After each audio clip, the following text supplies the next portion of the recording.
Hello guys! Magandang hapon sa inyong lahat. Ako po si Baby Hunter 16. Muli humihingi ako ng favor na pakisubscribe at pakipindot ang ating tiny notification bell para ma-update po tayo pag meron po tayong mga new upload videos. Disclaimer din, ang mga videos na ito ay para lamang po sa may bukas ang kaisipan at may malawak na pangunawa kung kaya kayo. Kung ikaw ay wala nito, maaari na lamang pong mag-skip at magili ng mga videos na nararapat po para sa inyo. So, sabi ni Idol, ano nga ba daw yung ginagawa ko kapag hindi naman all the time daw ay kapag halimbawang ako daw yung may gusto, no? So ibig sabihin hindi naman agad-agad na ma ano ma malaki or matigas si T ng aking kapareha. So ano daw yung ginagawa ko? Kasi madalas daw na yung kapareha niya ang nag-aaya. So nahihirapan daw yung kapareha niya. So sabi ng kapareha niya, anong gagawin ko para mapatayo ko yan. Hindi ko nga alam kung paano gagawin ko.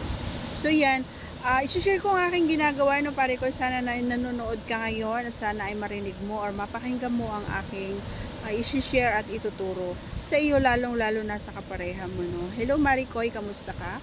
Ayan, sana ay mapanood mo rin ito dahil alam kong open-minded ka. Okay? So, hindi lahat kasi ng mga kababaihan ay katulad natin na open-minded. So, yung iba ay nahihiyang magsabi kahit na sila ay L na L na.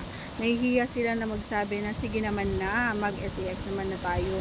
Gustong-gusto ko na talagang pasukin mo naman ako. Kasi ako sinasabi ko talaga yung mga ganyang bagay sa kapareha ko. Hindi ako nahihiya, mga idol, no.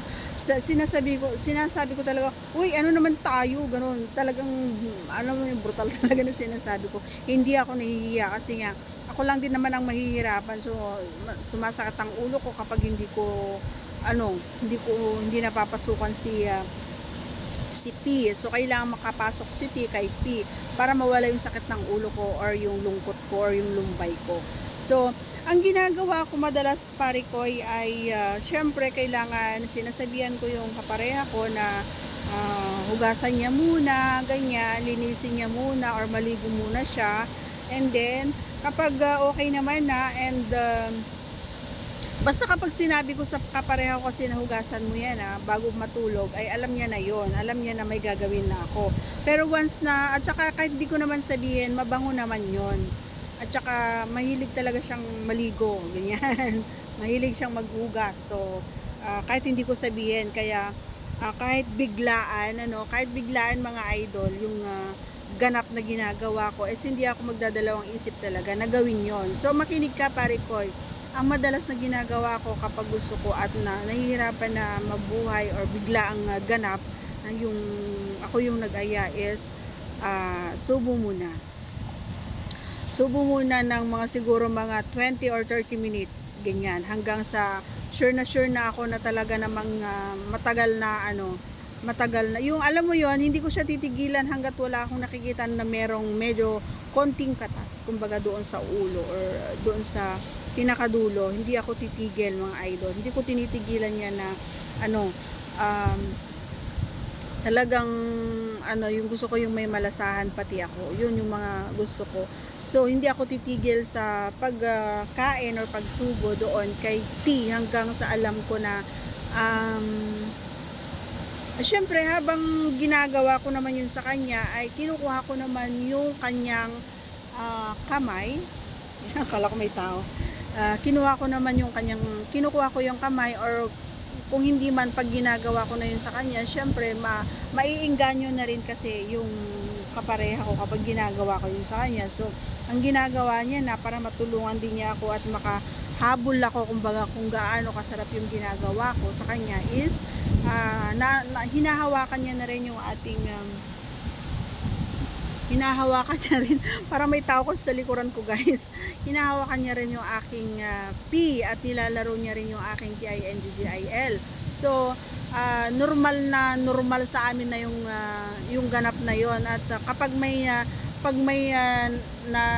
nararamdaman ko na talaga na medyo may dulas na o madulas, ganon. So feeling ko ano na yun eh, pabor na yun para sa akin.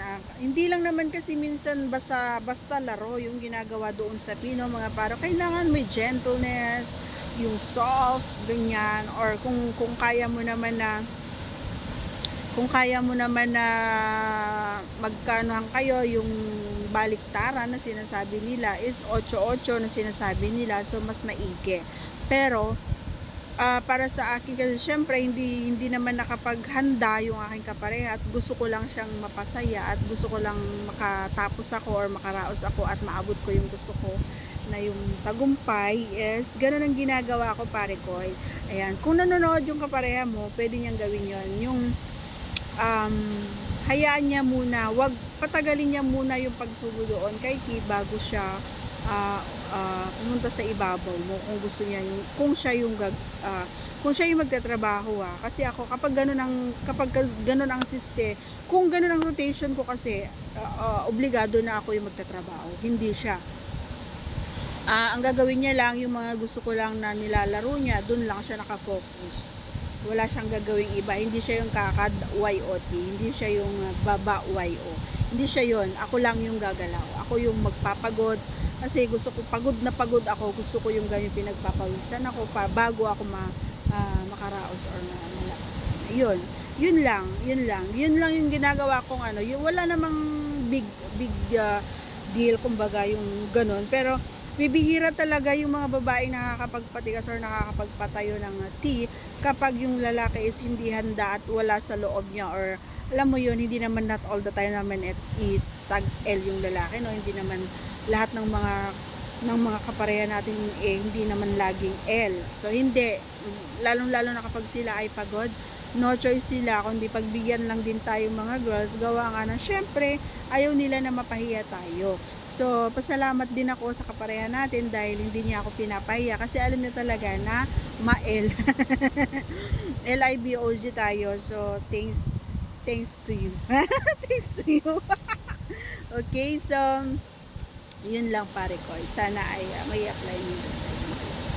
Once again, ayan, see you on my next vlog, guys. Please don't forget to subscribe and click our tiny notification bell para ma-update po tayo pag meron po tayo mga new upload videos. Thanks for watching, guys. God bless. Bye bye.